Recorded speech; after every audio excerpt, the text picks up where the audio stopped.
Selamat pagi semuanya. Apa kabar?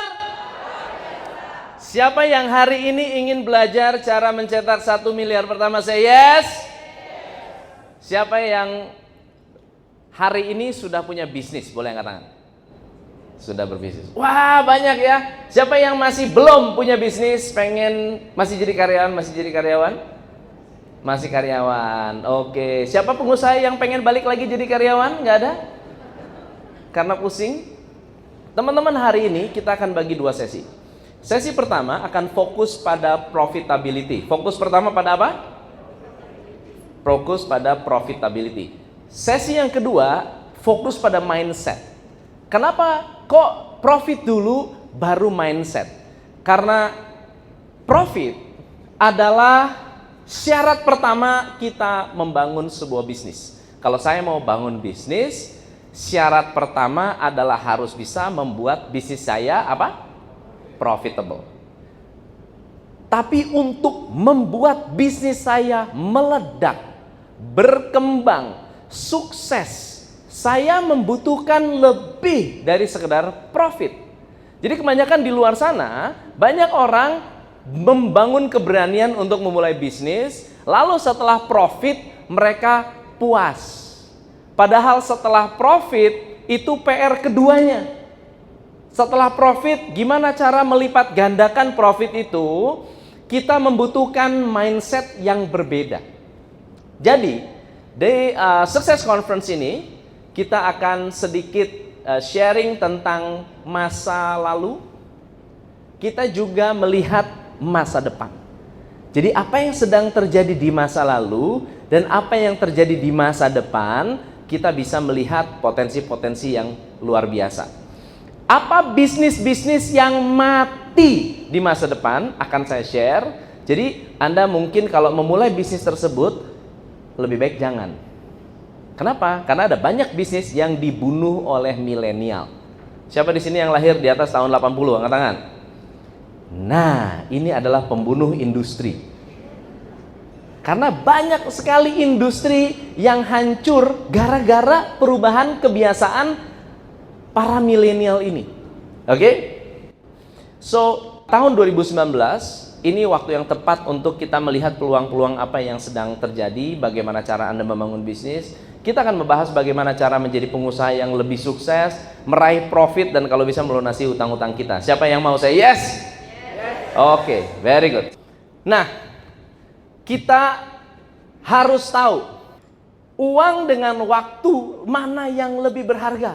Oke, kalau Anda merasa uang lebih tidak berharga dari waktu atau waktu lebih berharga dari uang, apa yang Anda luangkan untuk membuat bisnis Anda lebih hebat, lebih sukses?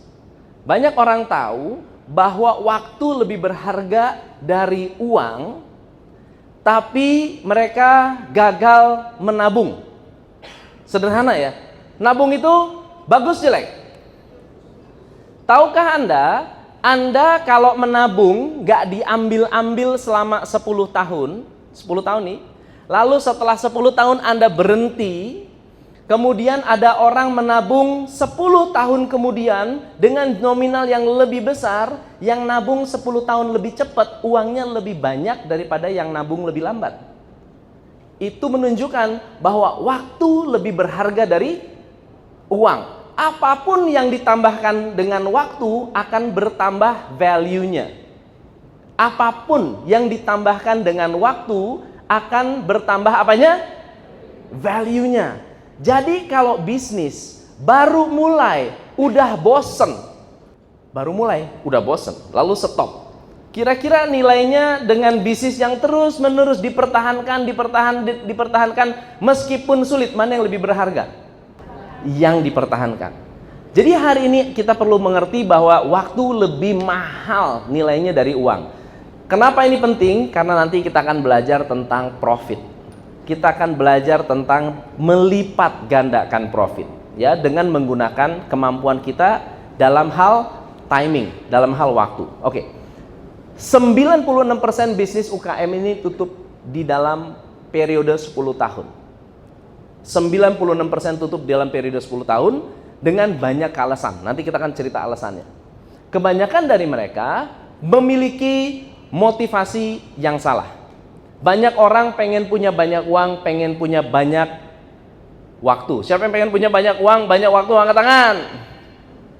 Iya, semuanya pengen punya banyak uang, banyak waktu. Tetapi kita lupa, yang membuat kita punya banyak uang dan banyak waktu, itu nggak pernah dipikirin. Tahukah Anda, ada dua yang mendorong Anda, yang menciptakan Anda punya banyak uang, banyak waktu. Boleh dicatat, boleh dicatat. Nomor satu adalah manusia, nomor dua adalah sistem. Nomor satu apa?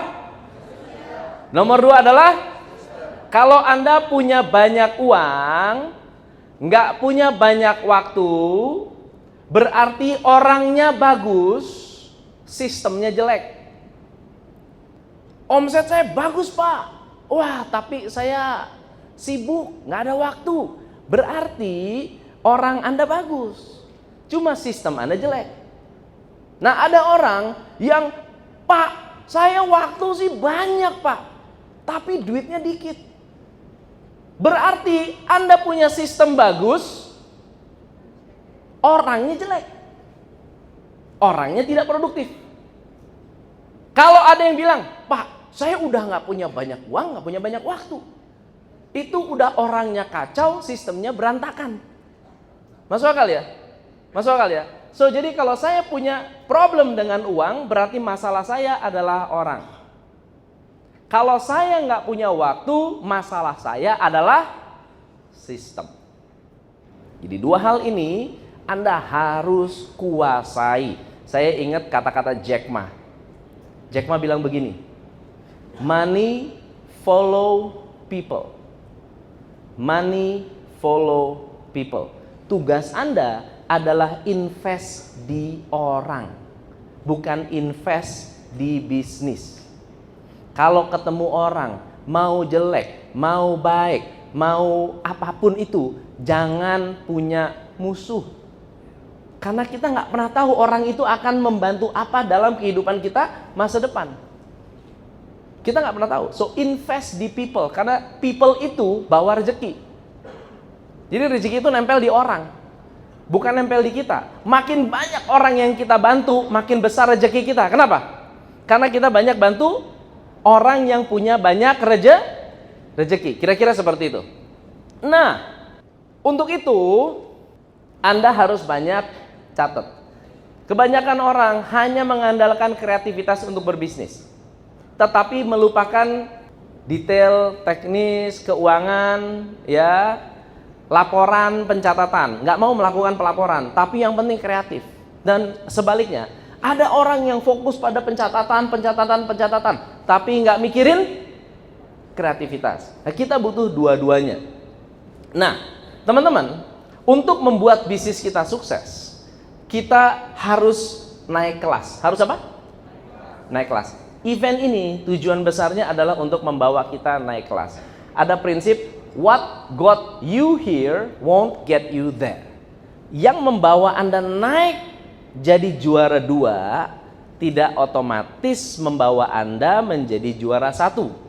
Kalau Anda sudah sukses menjadi mahasiswa, juara 1, belum tentu ilmu yang sama bisa dipakai untuk bisnis.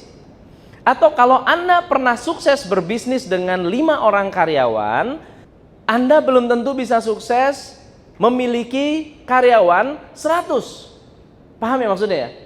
Jadi setiap pertumbuhan membutuhkan tambahan ilmu. Setiap perkembangan membutuhkan tambahan strategi.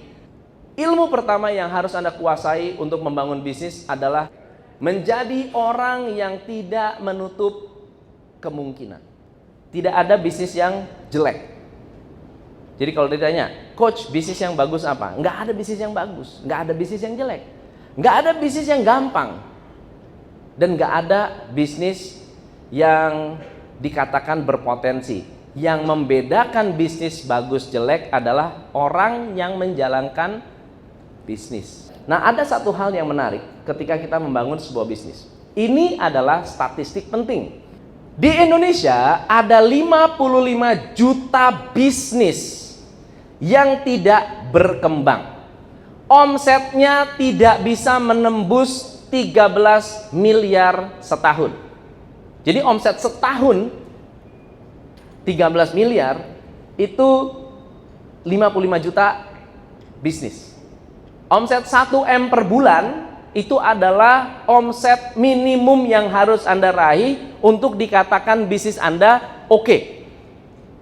Masih di bawah itu Anda belum berada di dalam perhitungan. Hitungannya masih kecil, masih mudah mengelolanya. Jadi kalau Anda omset masih di bawah 1 miliar lalu mengeluh habis-habisan, berarti mungkin Anda nggak siap punya bisnis. Kenapa? Karena batasannya Anda harus bisa tembus 15 miliar setahun baru dianggap bisnis yang stabil. 55 juta ini nggak berkembang. Oke, naik turun di antara 1M ke bawah. Yang menarik, 90% kehabisan uang.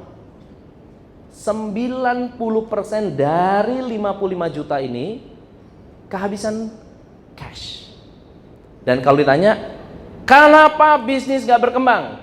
Jawabannya kurang modal. Kurang modal, Pak. Kurang modal, Pak. Begitu nambah modal, apa yang terjadi? Kurang modal lagi. Begitu minjem uang dari bank, yang ada apa? Masih kurang modal.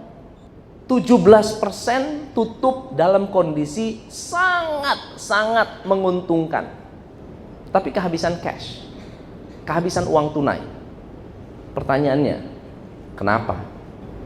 Alasan yang pertama adalah karena tidak mengikuti perkembangan zaman. Itu yang pertama. Yang pertama yang paling mendasar adalah nggak mengikuti perkembangan zaman. Alasan yang kedua adalah karena customer tidak minat dengan bisnis mereka. Jadi kalau namanya bisnis itu harus disukai oleh konsumen, ya Pak ya? Betul nggak? Kalau bisnis nggak disukai konsumen, bisnis itu akan cenderung tidak menjadi bisnis yang viral atau populer. Pembicara yang sukses adalah pembicara yang disukai konsumen. Ya, Mary Riana disukai konsumen, jadi sukses. Kemudian Priges disukai menjadi sukses. Nah, kalau produk Anda nggak disukai oleh konsumen, produk Anda akan sulit sekali untuk sukses. Bisnis-bisnis ini, problem terbesarnya 46% memiliki produk yang tidak disukai oleh konsumen. Oke, mari kita lihat kondisi manusia hari ini. Ya, behavior customer ini cukup menarik. 30% dari customer hari ini senang gonta-ganti brand. 30%. Jadi mereka bisa juga melakukan yang namanya nyoba-nyoba. Ada brand baru, coba. Ada keluar lipstick baru, coba. Ada sepatu baru, coba. Ada brand baju baru, coba. Jadi tidak ada istilah loyalitas. Bagaimana dengan sisanya? 74% suka atau bahkan lebih cenderung menyukai brand baru. Lebih cenderung menyukai brand baru. Jadi kalau ada bisnis baru, ada banyak orang yang senangnya nyoba. Ya. Nah, bisnis Anda sedang terancam karena ini adalah riset tahun 2013 dari Empire Research Group. Di tahun 2013 hanya 29% orang tidak lagi baca koran kertas. Siapa di sini yang masih baca koran kertas? 1, 2, 3, 4 dari 250 orang. Berarti kondisinya sudah berubah. Pertanyaannya adalah, Anda baca berita di mana? Di mana? Online, betul ya? Pertanyaannya, kalau customer sudah go online, bisnis Anda sudah go online atau belum? Begitu customernya sudah go online, bisnis Anda tidak go online, bisnis Anda by default ditinggalkan customer. Bagaimana yang namanya tadi customer meninggalkan itu bukan nggak suka dengan kita. Bukannya kita nggak disukai secara personal, hubungannya jelek, enggak. Karena perilakunya sudah berubah.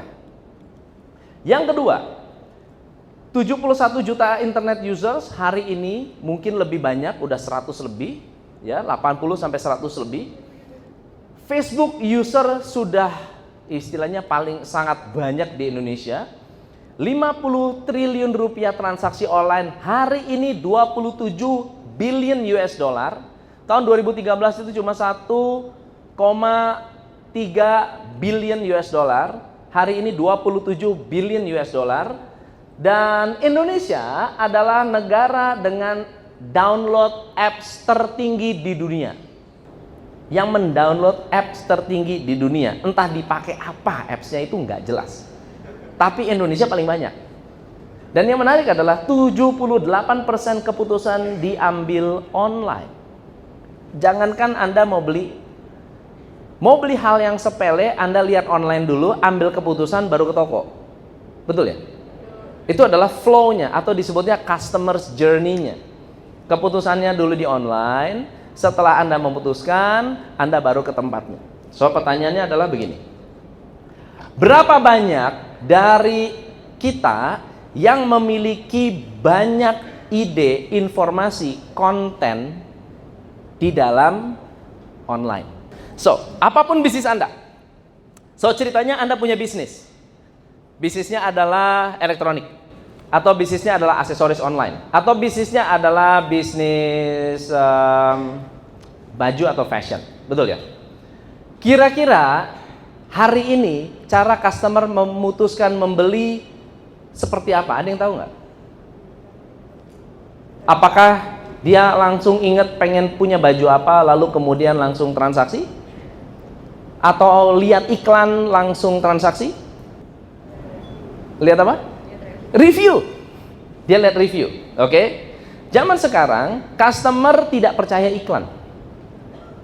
Ada yang tahu?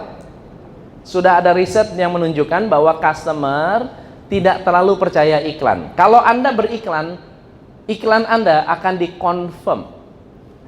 Jadi misalnya contohnya Anda iklan, setelah iklan Anda akan dicari websitenya. Setelah itu customer akan ngubek-ngubek di dalam website Anda, ada informasi apa, ada konten apa, diedukasi atau enggak, Anda memberikan nilai tambah atau tidak. Setelah itu dicari reviewnya. Dan ada banyak customer yang mencari keyword terbalik. Misalnya contohnya, Tom MC Ifle penipu.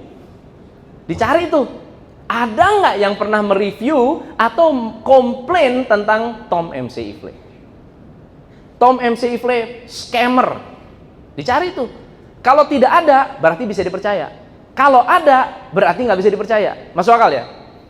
So, di Indonesia, bahkan sekarang di Indonesia sudah mulai masuk, di luar negeri sudah lebih dulu. Orang mengambil keputusan dengan multi channel. Dengan multi apa? Kalau Anda tidak ada di YouTube, Anda tidak ada di Twitter, Anda tidak ada di Instagram, tidak ada di Facebook, tidak ada iklan, tidak ada website, tidak ada di directory online, orang nggak bisa percaya kita. Jadi ditanya, mana yang lebih baik, Facebook atau Instagram? Dua-duanya. Mana yang lebih baik? Punya website, homepage, atau harus punya blog? Dua-duanya. So, jadi pertanyaannya adalah, berapa banyak dari Anda yang punya blog? Ada punya blog? Pasti ada ya. Website ada blognya, artikel-artikel, betul? Berapa sering Anda menampilkan artikel? Kalau artikelnya cuma muncul seminggu sekali, Anda kalah kompetisi. Semua website yang bagus setiap hari harus update. Semua website yang bagus, coba Anda perhatikan. Bahkan kalau lihat Detik, melihat semua platform online, CNN, nggak lagi bicara satu hari. Satu hari bisa berkali-kali update. Masuk akal ya? Kenapa? Customer membutuhkan informasi up to date. Itu yang pertama. Yang kedua adalah video marketing. Berapa banyak dari teman-teman yang secara konsisten mengupload video di YouTube? Kalau tidak konsisten mengupload video di YouTube, manusia sekarang lebih senang nonton daripada baca. Betul ya? Kalau nggak ada video kita nggak ngomong apa-apa, nggak cerita apa-apa. Orang-orang ini adalah orang-orang yang senang nonton video. Karena video marketing menjadi populer. Video di-share, 20% video yang Anda dapat itu dari sharing orang. Dan orang yang nggak suka dengan video, siapa yang di sini kerjanya nge-share video dari WA? Belum ditonton pun udah di-share. Betul ya? Itu kerjaan kita sekarang. Dan kita seneng nonton video. Suka atau nggak suka? Ya. Video jelek akan populer, video bagus akan populer. Orang jelek pun bisa mempopulerkan video. Jadi tidak ada istilah orang harus ganteng, keren, cakep baru bisa sukses. Enggak, yang jelek pun bisa sukses. Asal konsisten. Kata kuncinya apa? Konsisten. So, mari kita lihat berapa persen small and medium size business yang mengoptimalkan website mereka di September 2015. Hanya 3%. Hanya berapa persen? 3%. Yang menggunakan semua platform online untuk membantu bisnisnya berkembang. Websitenya ada, YouTube-nya ada, Facebook-nya ada, Instagram-nya ada, Twitter-nya ada, apps-nya ada, blog-nya ada, update videonya ada. Terus mereka juga nulis artikel di tempat-tempat lain, SEO dan lain-lain sebagainya. Hanya 3%. Dan yang 3% inilah yang akan bertumbuh dan berkembang dan menguasai market. Ketika kita melatih business owner, mindset pertama yang mereka miliki adalah saya nggak bisa kalau nggak punya modal. Itu yang mindset yang pertama. Ternyata mindset itu hari ini harus berubah. Anda tidak akan bisa punya bisnis kalau nggak tahu cara marketing. Kalau Anda ingin berbisnis, pastikan Anda mencari produk yang dijual dikit udah untung. Jangan cari produk yang harus jualan banyak baru untung. Masuk akal nggak? Jadi jual dikit udah untung. Itu bisnis yang menurut saya lebih baik daripada Anda harus jadi bisnis gede, MM-an, setelah omset MM-an, untungnya cuma 5%. Untungnya cuma 3%. Untungnya cuma 10%.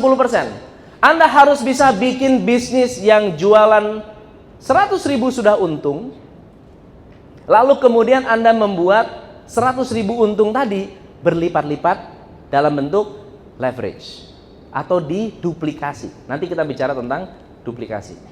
Oke? Syarat yang kedua adalah cari produk yang tidak mengandalkan kita. Ada satu bisnisnya miliaran, hanya datang dari 3 customer. 3 customer memberikan kontribusi 80% dari bisnis. Kalau satu hilang, 50% omsetnya hilang. Itu berarti bisnisnya tidak bisa diduplikasi. Sangat beresiko. Nah, yang ketiga adalah harus punya sistem. Apa itu sistem? Sistem adalah sebuah proses yang konsisten, ada tidak ada Anda tetap berjalan. That's system. Ya, ada nggak ada Anda tetap berjalan, itu yang disebut sistem. Sistem itu tidak selalu harus rumit, tidak harus pakai teknologi, pakai kertas 1 lembar pun itu namanya sistem. Ya. Terakhir adalah belajar membangun manajemen. Jadi kalau ditanya bisnis apa yang bisa sukses? Bisnis yang bisa melewati 4 syarat ini. Kuliner, tanya dulu nih, untung nggak ya? Jual dikit untung nggak? Kalau untung, syarat yang kedua, kalau nggak ada saya, bisa jalan nggak? Syarat yang ketiga, bisa nggak diimplementasikan sebuah sistem? Dan yang terakhir adalah bisa nggak dikelola secara profesional? Kalau nggak bisa, kebanyakan bisnis di luar sana, mereka punya bisnis sangat menguntungkan, tapi karena nggak bisa duplikasi, nggak bisa jalan dengan sistem, nggak bisa dijalankan oleh manajemen, bisnisnya nggak bisa besar. Betul? Ada bisnis yang susah sekali untungnya. Susah untung. Untungnya tipis. Lalu kemudian kita sibuk nyariin orang. Nyariin manajemen. Nyariin karyawan yang bagus. Dengan harapan karyawan bagus bisa jadi tukang sulap. Menyulap bisnis jelek jadi bagus. Nggak akan mungkin bisa terjadi kalau kita tidak merubah model bisnisnya. Ya, karena karyawan nggak bisa merubah apa-apa. Yang bisa berubah adalah kalau standar bisnisnya sudah benar. Ini adalah faktor-faktor yang menggagalkan bisnis-bisnis amatir.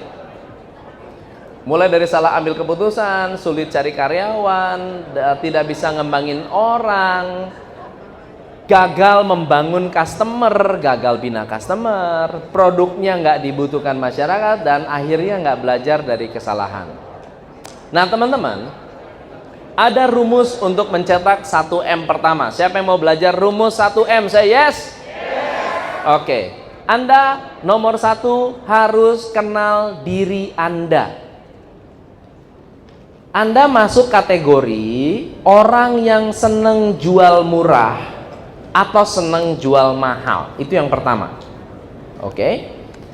Kalau Anda kenal diri Anda, misalnya contohnya begini, saya ini paling jago kalau bisa jualan produk harga murah. Ada orang yang saya ini memang oke kalau bisa jual produk harga mahal. Maka kalau Anda sudah mengerti kekuatan Anda bisa melipat gandakan kekuatan tadi dengan menggunakan rumus ini. Rumusnya unit kali harga, sederhana. Kalau saya biasa jualan produk dengan harga 1 miliar, dagang satu pun sudah tembus omset 1 miliar pertama. Kira-kira jual apa yang omsetnya bisa tembus 1M? Jual properti. Betul ya? Mungkin nggak tembus 1M? Mungkin. Bisa nggak setiap bulan jualan 1? Bisa. Ada banyak yang bisa jual 2. Oke? Tapi kalau bilang, saya kayaknya nggak bisa deh. Kayaknya saya kalau jual 1M nggak bisa. Saya jualnya 100 jutaan. Apa ya? Cara berpikirnya adalah cara berpikir ini. Kalau Anda taunya cuma jualan yang 1 jutaan, ya, jual 1000 dapat 1M. Oke? Di workshop Top Coach Indonesia, satu orang 2,2 juta. Satu orang 2,2 juta. Kalau 1 bulan kita bisa jual 200 per event seperti ini, 200-an per event kali 2,2 juta, kita bisa mendekati 1 miliar untuk jualan 1 jutaan atau 2 jutaan. Masuk akal ya? Kalau Anda hanya mampu jual 100.000, Anda harus jual 10.000 unit. Jual 10.000 unit gampang nggak? Susah gampang? Judulnya tergantung. Tergantung ya.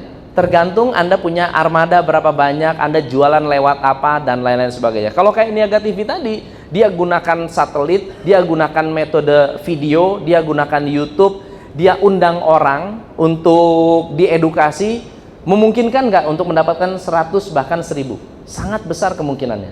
Ya. Kalau Anda jualannya cuma 10.000, Anda bisa jual 100.000. Konsep